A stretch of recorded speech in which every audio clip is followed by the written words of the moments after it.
Why won't you ride the Mercedes-Benz I gave you? The voice carried a severity sharp enough to slice through even the frozen winter air. The owner of that voice was my grandfather. The rear window of his car slid open, and he stared straight at me. The formula milk for my son, Ethan, was almost gone. That was the only reason I was standing outside in the bitter cold. Clutching the handle of a secondhand bicycle that had gone flat the moment I left the house, with Ethan strapped tightly to my chest in an old baby carrier, I walked on while he silently watched me. My husband was overseas, serving as a U.S. military soldier. During that time, I was living at my parents' house, where my parents and younger sister stayed. But that place was never truly mine. My independence was systematically stripped away, and everything, from how I raised my son to every single action I took, was placed under my family's control. The most cruel symbol of that domination was the car. It was a silver Mercedes-Benz my grandfather had given me to celebrate both my marriage and Ethan's birth. I was never once allowed to even touch the keys to that brand new car. You've just become a mother and you're exhausted. It makes more sense for your sister to use it so the car doesn't go to waste. That was what my parents said. And all I was given was an old bicycle. My grandfather's sudden appearance was completely unexpected. He seemed to understand everything before I even put it into words. His eyes moved back and forth between my utterly worn-out expression, his great-grandson in my arms, and the shabby bicycle beside me. In response to his question, I answered in a trembling voice. That was my first act of resistance. I only have this bicycle. Mary is the one driving the Mercedes. Those words changed everything. The expression vanished from my grandfather's face, and I could see a deep fury settle into his eyes. Without saying a word, he simply signaled to the driver with a gesture. The car door was opened. It was the first door leading me out of this hopeless situation. From that moment on, my counterattack, and ours, began. This is the record of my fight, alongside my son, to reclaim everything that was taken from us. As I sank into the back seat of my grandfather's car, warm air enveloped my frozen body. Ethan slept peacefully in my arms, breathing softly.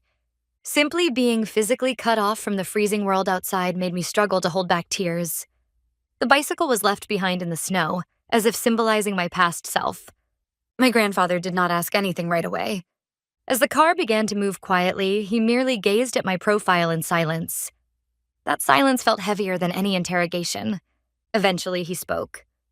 "Olivia, this isn't just about the Mercedes, is it?" Those words pierced deep into my heart. Fear resurfaced. I knew better than anyone the consequences of defying my parents and my sister. They had labeled me as ungrateful and mentally unstable and had even reported that to my husband. If I told the truth, they might try to take Ethan away from me as well.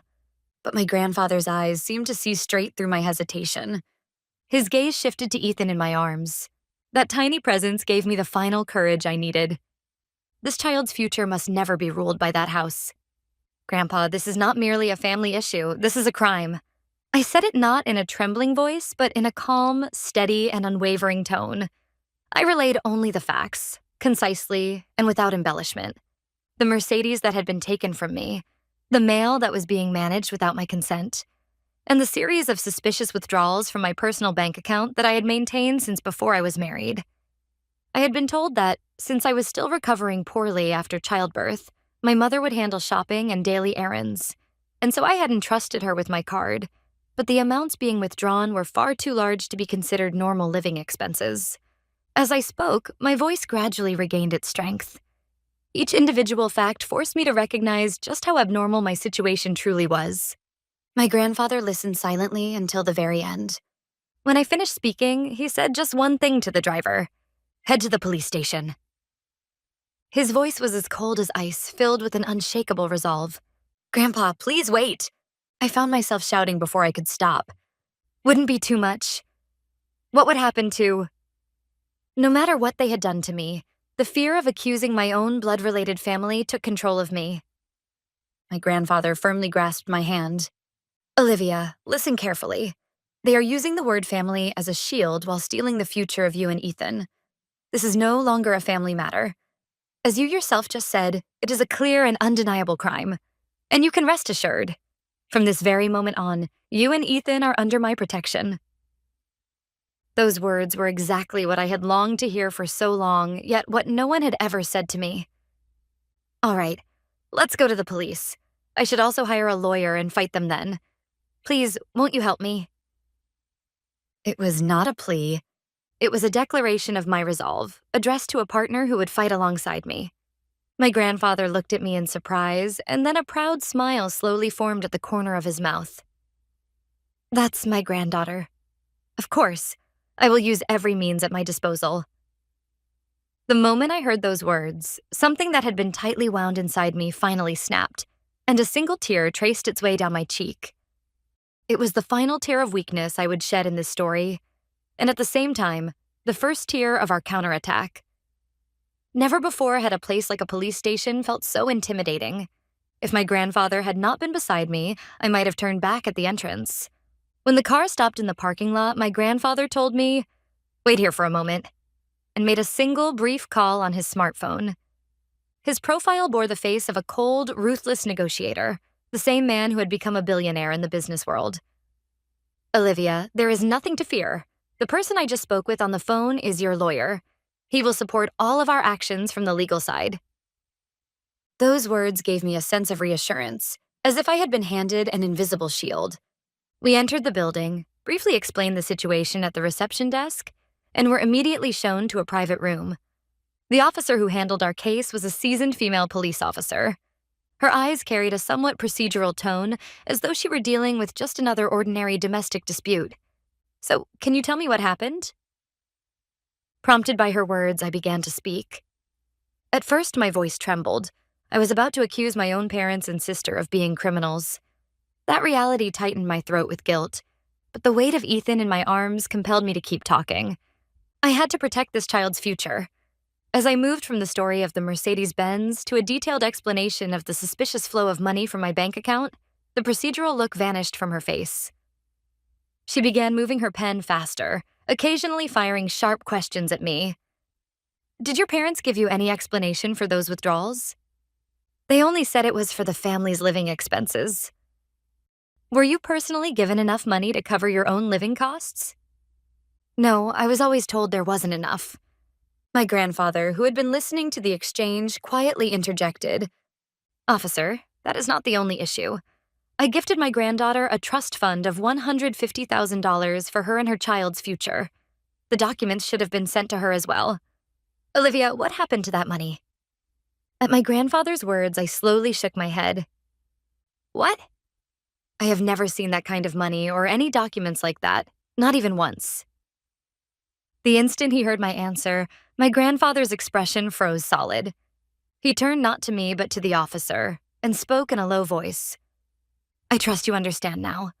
There is a very strong suspicion that they concealed the very existence of the $150,000 that should have gone to Olivia, and that they have been illegally withdrawing funds from it as well." With that single statement, the atmosphere in the room completely changed. The female officer's eyes hardened with intensity. This was no mere financial dispute between parents and child. It was a calculated and malicious case of exploitation. She seemed fully convinced of that fact. When all the testimony was finished, the officer set down her pen and looked straight at me. "Thank you. I'm sorry for making you relive something so painful. We have officially accepted your report. We will immediately begin an investigation as a criminal case with strong suspicion of theft and fraud." Those words meant that the immense power of the law had finally taken my side. When we left the police station, the sky had already begun to darken. We got into my grandfather's car and headed toward his estate. It was in a completely opposite direction from the house where my parents lived. "Grandpa, what will happen from now on?" My voice trembled with anxiety. "We will act in accordance with the law, that is all." My grandfather's answer was concise. Yet within those few words was a weight that suggested he had anticipated every possible outcome. "The lawyer will come to see you first thing tomorrow morning, and there will be one more person as well, a forensic accountant who specializes in financial crimes. He will thoroughly trace the flow of money. We will uncover everything they took. Every last cent." There was no longer any hint of comfort in his words. They were a powerful declaration spoken by a commander preparing for the war ahead. Before long, the car passed through the gates of my grandfather's estate, a place I had visited many times as a child. It was a safe haven from my memories, filled with the warmth of a fireplace and the scent of old books. The staff greeted us quietly and guided us to a room where a crib had been prepared for Ethan. After laying Ethan down in the bed, the tightly stretched thread of tension inside me finally snapped, and I collapsed onto the sofa. Along with relief, a surge of intense anger washed over me. I would have to prepare myself to face my parents and my sister in a courtroom. There was no way they would remain silent and accept this. "Are you afraid?" My grandfather, who was suddenly standing beside me, asked me quietly. "No, I just feel anger, and I was thinking about what they might do next." Hearing that answer, my grandfather nodded with satisfaction. "Olivia, listen carefully. This is not a fight you started. It is a war they initiated. And during war, mercy is unnecessary. Stay close to Ethan tonight and rest well. Starting tomorrow, our counterattack begins." That night, for the first time in months, I was able to sleep deeply from the bottom of my heart. Ethan, perhaps adjusting quickly to the new environment, slept peacefully through the night without waking even once. The quiet and safety of my grandfather's estate soothed our exhausted minds and bodies. However, that peace did not last long. The next morning, when I woke up, I realized my smartphone was vibrating relentlessly. The screen was filled with an unbelievable number of missed calls and messages. Every single one was from my father, my mother, and my sister. When I opened the messages, I felt my heart turn cold. At first, they were filled with feigned concern. "Olivia, where are you? Is Ethan okay? Don't disappear without saying anything. You're making us worry." But as I continued to scroll, the tone of the messages gradually began to reveal their true nature. "You are an irresponsible mother. Bring the baby back here immediately. Who on earth put such stupid ideas into your head?" As the messages gradually shifted from concern to outright threats, my heart filled with a cold, burning anger. They still believed I was as powerless as I had been before. That arrogance was unforgivable. And then the message from my sister cut the deepest. "Mom and Dad are really worried now that you're gone. If there's been some misunderstanding, I want you to talk to us. But if you keep acting this selfishly, I might have no choice but to testify that you're mentally unstable and not in a condition to raise a child properly. I don't want to do that, though." It was an unmistakable threat, wearing the mask of kindness. At the same time as trying to figure out where I was, they had begun constructing a false narrative for the public and for my husband, that Olivia became mentally unstable and disappeared with her child without consulting anyone. A spine-chilling fear washed over me once again. Just then, there was a knock on the door, and my grandfather entered the room. Seeing the tension in my expression, he asked quietly, "What is it?" I turned my smartphone screen toward him. "Please look. They've just sent me the perfect evidence." After reading through the messages, my grandfather allowed himself a faint smile for the first time. "You're Olivia. Fear is their weapon, and it seems you've already begun to understand how they use it." As his words helped me regain a small measure of calm, the two men who had been promised arrived at the estate right on schedule. One was the lawyer my grandfather had described as the best in America, Mr. Thompson. The other was a forensic accountant specializing in financial crimes, Mr. Caldwell. They were the professional team assembled for the battle that was about to begin. Attorney Thompson was a man with sharp eyes, every bit the image of a brilliant legal mind. He first read through all the messages my parents had sent to my smartphone, then nodded quietly. "This is a textbook case of coercive control. They instill guilt in the victim and drive her into psychological distress. It's behavior the courts despise the most. They don't even realize they're digging their own graves." Next, Mr. Caldwell took a seat in front of me. True to his profession as a numbers expert, he began asking questions in an extremely neutral, businesslike tone, stripped of emotion. "Miss Olivia, regarding the bank account your parents were managing, do you recall ever signing a power of attorney or any document delegating access rights?" "No, not once." "And the $150,000 trust fund your grandfather gifted to you? Same situation, correct?" "Yes, I wasn't even told that it existed." After hearing my answers, Mr. Caldwell began tapping on the keys of his laptop. "We have already obtained court orders compelling full disclosure from all relevant financial institutions. We will trace every single flow of money down to the last cent. Who withdrew it, when, where, and for what purpose, and even the final destination of those funds. Everything. Their professional competence gave me an immense sense of reassurance. This was no longer an emotional tale of personal revenge carried out by me alone. It was the rightful recovery of my rights, grounded in unshakable facts, law and numbers. That afternoon, the first urgent report came in from Mr. Caldwell, the forensic accountant. Olivia, please listen carefully and try not to be shocked. From both your personal bank account and the trust fund you were never informed about, nearly $80,000 has been illegally withdrawn in total. We have confirmed expenditures for renovations to your parents' house, purchases of luxury brand items for your sister, and even payment for a cruise on a luxury liner. I caught my breath. My mother had said it was only for shopping for Ethan and daily food expenses. The lie and the sheer scale of their greed hidden beneath it made something deep inside me burn with rage. The figure, $80,000, was so heavy it almost lost its sense of reality in my mind. It was not merely a financial loss, it was complete betrayal by my family and a desecration of my son's future and mine. My body trembled with anger, and no tears would even come. Mr. Thompson listened calmly to Mr. Caldwell's report, but a clear spark of anger burned in his eyes. Olivia, calling this theft or fraud alone would be far too mild. This constitutes breach of fiduciary duty, financial fraud, and multiple felony-level offenses. These are extremely malicious criminal acts.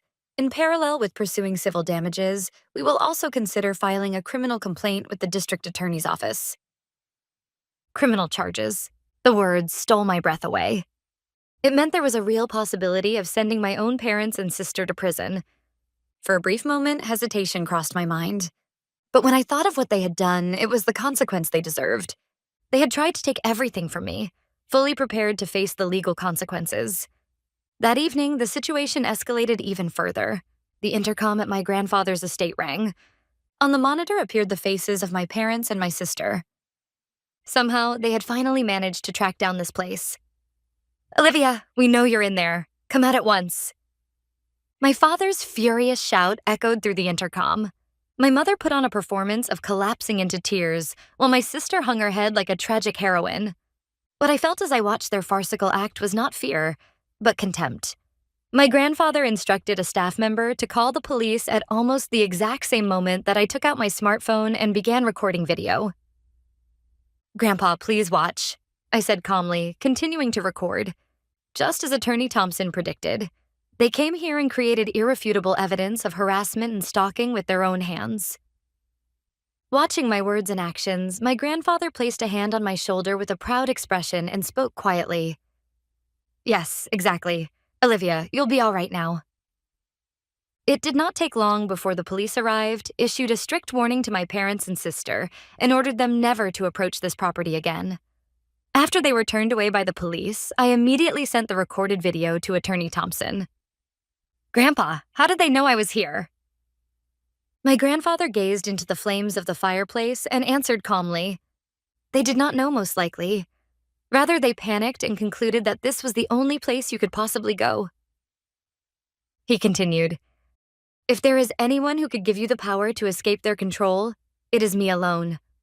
They feared that, and at the same time, they had no choice but to gamble on it. What they did today was not a calculated strategy. It was nothing more than the howling of wolves whose prey had escaped. However, Attorney Thompson analyzed the incident from a different perspective. As he reviewed the police report, he said with a stern expression, Indeed, their actions were impulsive, but at the same time, this shows that they are so cornered and dangerous that they would completely ignore legal warnings. There is a real possibility that they may act even more unpredictably from here on. Then he turned to me. Olivia, you should inform your husband about this situation. If they try to make contact next, it will likely be with your husband overseas. They may tell him, your wife has become mentally unstable and abducted the child. There is an extremely high chance of that. That observation made me gasp. I then told my husband Ryan fragments of what was happening so far. My parents would surely exploit Ryan's goodwill and his love for me in order to pull him over to their side. If that happened, the situation would become even more complicated. I'll video call him tonight, I said with determination. I'll tell him the entire truth, in my own words. That was the next trial I would have to overcome. Taking Attorney Thompson's point into account, I voiced another concern. Um, what about the money still left in my account? Could they withdraw everything that remains? At that moment, Attorney Thompson relaxed his expression slightly for the first time. There's no need to worry about that, Olivia. Immediately after we filed the report with the police yesterday, we requested an emergency asset preservation order from the court, and it has already been approved. All of your accounts are now legally frozen and fully protected so that no one except you can access them. Mr. Caldwell added to his explanation, they can no longer move a single cent from your accounts. One reason they physically showed up here is because we have already stripped them of money, their most powerful tool of control. That fact brought me profound relief from the bottom of my heart. My counterattack was not driven by emotion alone. Legal and financial professionals had been steadily and decisively cutting off the enemy's supply lines, quietly and effectively, without me even realizing it. That night, I hardened my resolve and made a video call to Ryan, who was stationed at an overseas base. As my story unfolded, the expression on his face shifted from shock to confusion, and then to a quiet, simmering anger. Wait, Olivia. Ryan hesitated once, visibly conflicted. Your mother told me you were just a little unstable from postpartum exhaustion. Ryan, listen. I cut him off and told him the facts that Mr. Caldwell had uncovered. They used $50,000 from my account to pay their loans and credit card bills. This isn't some exhaustion-induced delusion. These are facts a forensic accountant confirmed. After a long silence, Ryan let out a deep breath. What settled in his eyes then was not doubt toward me, but a cold anger toward those who had tried to deceive us.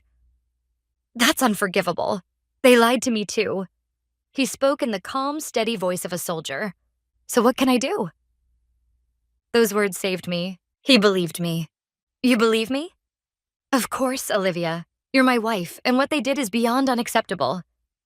His voice remained calm and strong, unmistakably that of a soldier. I'll act immediately. I'll consult the military legal office and request every form of support we can provide. And please give my regards to your grandfather. Tell him I'm grateful for protecting you and Ethan. After ending the call, I stared straight into the darkness beyond the window. I was no longer afraid of anything. With Ryan firmly on my side, our counterattack accelerated even further. Through the military legal office, Ryan prepared documentation proving that this case constituted a malicious exploitation of a service member's family and sent it to Attorney Thompson. They thought they were just deceiving an ordinary housewife. They will soon realize what it means to lay a hand on the family of a U.S. service member. That documentation became a powerful weapon, reinforcing the legitimacy of our case in court. From the following day onward, our counterattack entered a new phase. Under Attorney Thompson's command, preparations for a decisive victory in court began in earnest, as evidence was systematically assembled piece by piece. In addition, his team uncovered another decisive piece of evidence. It was an official legal document created when my grandfather gave me $150,000 as a lifetime gift. That document clearly stated that the purpose of the funds was for Olivia herself and for the education and future of her child. My parents' actions were an unmistakable violation of that trust agreement. This is irrefutable, perfect evidence, Thompson said confidently while holding the document in his hands. In court, they will have no choice but to admit that they engaged in deliberate fraudulent conduct. Day by day, each newly reported piece of evidence amplified my anger, while at the same time bringing me a strange sense of calm. This was no longer an emotional family dispute. It was a legal process in which each piece of evidence objectively proved their crimes. Step by step, we closed in on them. The flow of money, legal documents, police reports, and military support. The castle of lies they had built was on the verge of collapse. On the day all the evidence was finally assembled, Attorney Thompson summoned my grandfather and me to his office. On the table stood towering stacks of thick files.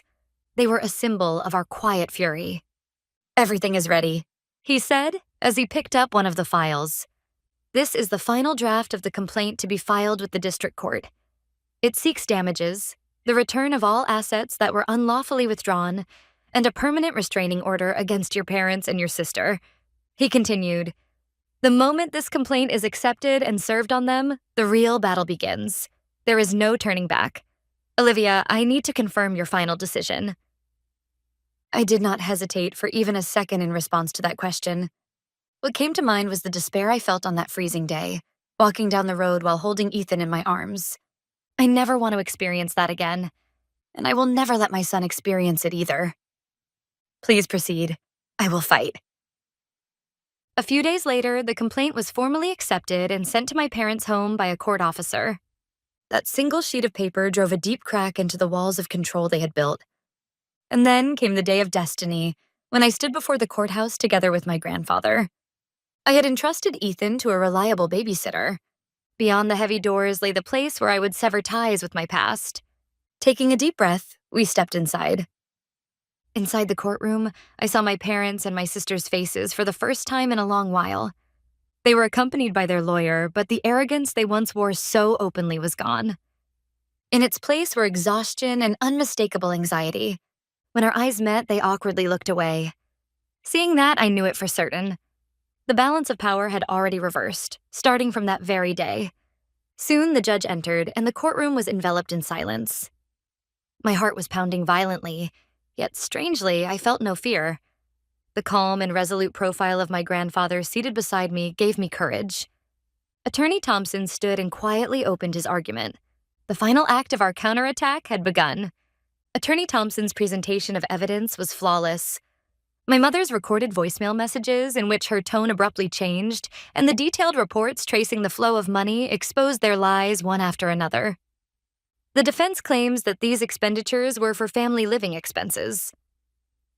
Attorney Thompson pointed to the statements displayed on the screen with a laser pointer. However, what is listed here is a luxury brand handbag purchased by the younger sister, $5,000. And here, a luxury cruise vacation enjoyed by the parents, $10,000. Are these truly living expenses that should be used instead of supporting a daughter caring for a newborn?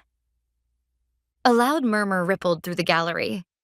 My sister covered her face, and my father's lips trembled in humiliation. The defense attorney attempted one last resistance. Wasn't the plaintiff in a mentally unstable condition at the time due to postpartum depression? Is it not possible that she harbored delusions that led her to view her parents negatively? At that insulting question, a stir ran through the courtroom. I looked straight at him and answered clearly through the microphone. No, it is true that I was unstable. However, the cause was not postpartum depression. It was the result of constant psychological and financial control imposed by your clients. When a person's dignity is stripped away day after day, anyone would become unstable. Then, from the witness stand, I fixed my gaze directly on the three people seated at the defendant's table. I believed you were my family, but you betrayed that trust. I pointed to the report on the screen showing the flow of money. Here is the payment record for a $5,000 luxury brand bag purchased by Mary. On that very day, I told my mother that I didn't have enough money for Ethan's formula, and I was scolded and told it was because I wasted too much. On the day you departed for a $10,000 cruise, I was walking down a freezing road, pushing a bicycle with a flat tire. I continued. What you took from me was not just money. You took the confidence and dignity I should have had as a mother and as a human being. You treated me like a powerless, incapable child and tried to convince me that controlling everything was a love. I paused there and looked each of them in the eye. But that is not love. It is control and it is exploitation. I am not your property, I declared clearly. I am no longer afraid of you. Here, today, I sever ties with our past. There is no longer any place for you in our future. When my words ended, the courtroom was enveloped in complete silence, and my father quietly began to cry. Those were the tears that marked the end of his control. When my testimony concluded, the courtroom fell silent as if water had been poured over it. The defense attorney attempted to offer some form of rebuttal, but his words were weak and no longer reached anyone's heart. Before the overwhelming light of truth, every lie could only retreat into the shadows. With all proceedings concluded, the judge quietly opened his mouth. His voice was solemn and devoid of any emotion. After reviewing all evidence presented, this court renders the following judgment. The judge first addressed the flow of money.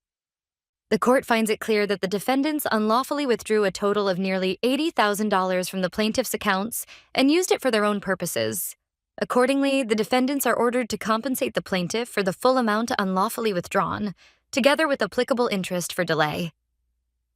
Next, the Mercedes-Benz. The court also finds that the defendants unlawfully possessed the vehicle gifted to the plaintiff by her grandfather. The vehicle shall be returned to the plaintiff immediately. Finally, the judge fixed my parents and my sister with a stern gaze. The most serious issue is the psychological and financial domestic abuse the defendants inflicted upon the plaintiff. This constitutes an extremely malicious form of coercive control that exploited the trust inherent in a family relationship. The judge paused briefly, then delivered the final ruling. Accordingly, the court hereby issues a permanent protective order prohibiting the defendants from approaching the plaintiff, Olivia, and her son, Ethan. Any violation of this order will result in immediate arrest and incarceration.